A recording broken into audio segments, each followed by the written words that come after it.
Welcome. In front of me is a OPPO A96 and today I'll show you how you can capture a screenshot on this phone. So to get started, you'll want to open up content that you wish to capture. I'll be using the home screen as an example for this.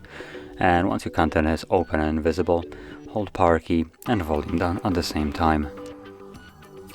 You'll get a sound along with this pop-up right here. And we can also do two things. I'm gonna open up settings just for this. So if I do it again, you'll see that scroll now is an option, and when I press on it, it will start scrolling. So it captures from the very top that is visible on your screen below to however far down you can scroll.